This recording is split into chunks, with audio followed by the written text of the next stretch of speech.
எல்லாருக்கும் வணக்கம். எல்லாருமே சொல்கிறது மாதிரி இந்த மேடை எனக்கும் ஒரு முக்கியமான பதிவாக பார்க்குறேன். நம்ம எவ்வளோ படங்களை ஒர்க் பண்ணியிருப்போம், எவ்வளோ பேருக்கு எழுதியிருப்போம். சின்ன வயசில் பள்ளிக்கூடம் போகும்போது கிராமங்களில் கொண்டாந்து செங்கிப்பட்டி கமலா தியேட்டரில் அங்கேயும் ஒரு கமலா இருந்துச்சு, ஒரு டூரிங் டாக்ஸ். அப்போ எந்த போஸ்ட் ஓட்டினாலும் கவுண்டமணி செந்தில் இருக்கும்.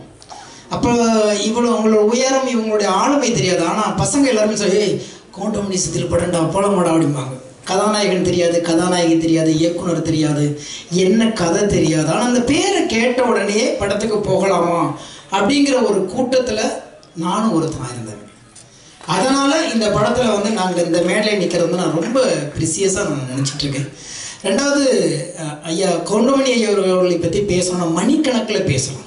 ஏன்னா அவர் ஒரு காலகட்டத்தில் அந்த சினிமாவுக்கு நான் வந்ததுக்கு பிறகு நிறைய மனிதர்களை பற்றி படிக்க போகும்போது பார்த்தா, கதாநாயகர்களை நம்பி எடுத்தார்களோ இல்லையோ, ஐயா கவுண்டமணியை பற்றி நம்பி எடுத்த தயாரிப்பாளர்கள் ஏராளமான பேர் திரையுறைகள் இருந்துட்டு இருக்கிறாங்க. அவர் கால்ஷீட் இருக்குன்னா படம் எடுக்கலாம் அப்படிங்கிற ஒரு காலகட்டம். அதே போல் இன்னைக்கு எனக்கு ரொம்ப ஆச்சரியமாக இருக்கும், எவ்வளோ பெரிய நிகழ்வுகளை கூட ஒரு புன்னகையால் கடந்து போகலாங்கிறத அழகாக சொன்னது அவர் தான். இன்னைக்கு உலகத்திலேயே மிகப்பெரிய சர்வாதிகாரியாக நினைக்கப்பட்ட ஹிட்லரையே ஒரு நகைச்சுவை நடிகன் தான் ஈஸியாக ஒரு கேளிக்கை சிரிப்பால் கடந்து போனான். சார்லி சாப்ளின்ங்கிற ஒரு மிகப்பெரிய நடிகன். அவன் பெயரை சொல்றதுக்கு பயப்பட்டுச்சு உலகம், ஹிட்லர்னு பெயரை சொல்றதுக்கு பயப்பட்டுச்சு. ஆனால் ஒரு நகைச்சுவை கலைஞன் திரையில நின்று சாதாரணமாக போற போக்கில் தூசியை தட்டி விடுறது மாதிரி ஒரு ஒற்றை புன்னகையால் கடந்து போனான். அந்த விஷயத்தை அப்படியே மொழி மாற்றி தமிழ் திரை உலகத்தில் பார்த்தீங்கன்னா, இவர் எவ்வளவு பெரிய விஷயங்களையும் ஈஸியாக ஒற்றை சிரிப்பில் கடந்து போக கற்றுக் கொடுத்தவர் ஐயா கவுண்டமணி ஐயா அவர்கள். அவருடைய படத்தில் இன்னைக்கு நானும் ஒரு ஓரத்தில் ஒரு புள்ளியாக இருக்கேங்கிறது ரொம்ப மகிழ்ச்சியாக இருக்குது.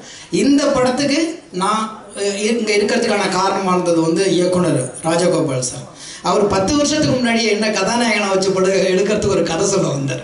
அன்னையிலேருந்தே நாங்கள் சிறந்த ஒரு நட்போடு நாங்கள் பழகிட்டு இருக்கிறோம். அப்போ நாங்கள் ஒரு முடிவு பண்ணோம், ஆனால் கவுண்டமணி ஐயா பேசுகிற பஞ்சு டைலாக்லாம் வச்சு ஒரு பாட்டு பண்ணலாமான்னு எடுத்தோம்னா கொட்டுது. ஒரு 50 பாட்டு பண்ணலாம் போல இருக்கும், அவ்வளோ நகைச்சுவைகள்.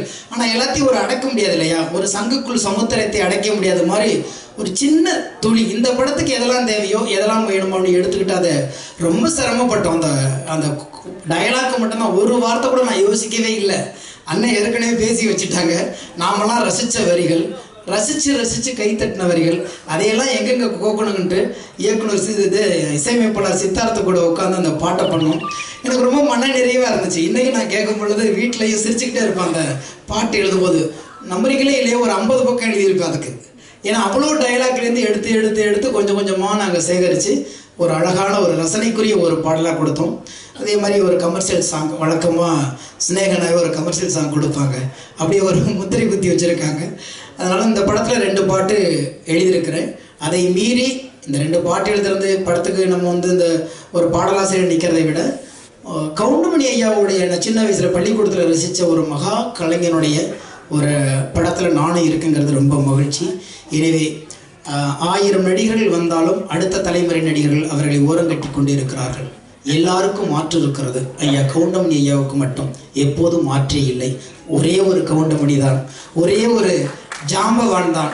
ஏன்னா அவரோட இடத்தை யாராலும் நிரப்ப முடியாது. ஏன்னு கேட்டிங்கன்னா, அவர் திட்டினா மட்டும்தான் யாருக்கும் கோபம் வராது, அவர் கிண்டல் பண்ண மாதிரி தான் யாருக்கும் ஒரு மாதிரி அந்த செய்ய வராது. ஏன்னு கேட்டிங்கன்னா, நேசிச்சுட்டோம். பிடிச்சவங்க எவ்வளோ சொன்னாலும் பிடிக்கும் இல்லையா, நமக்கு பிடிக்காதவங்க சிரிச்சா கூட நமக்கு பிடிக்காது, ஆனால் பிடிச்சவங்க முறைச்சா கூட பிடிக்கும் இல்லையா. அந்த மாதிரி எல்லாருக்கும் பிடித்த ஒரு கலைஞர், அவரை கொண்டாட வேண்டிய ஒரு காலகட்டத்தில் நின்றுக்கிட்டு இருக்கிறோம். இந்த மேடையை பார்க்கும்போதெல்லாம் எல்லாமே ஒரு ரெட்ரோ காலம் திருமணத்தை மாதிரியே இருக்குது. நம்ம விசில் அடிச்சுக்கிட்டு டூரிங் டாக்ஸில் படம் பார்க்கும்போது யாரையெல்லாம் ஆகாயம் மாதிரி அண்ணாந்து பார்த்தோமோ அவ்வளோ ஜாம்பவான்கள் இருக்கிறாங்க. அந்த மேடையில் எனக்கு ஒரு நாற்காலி கிடைத்ததற்காக தயாரிப்பாளர், இயக்குனர், இசையமைப்பாளர், என் கூட சேர்ந்து எழுதின அன்பு தம்பி மோகன்ராஜ் எல்லாருக்குமே நன்றி கூறி விடைபெறுகிறேன். நன்றி, வணக்கம்.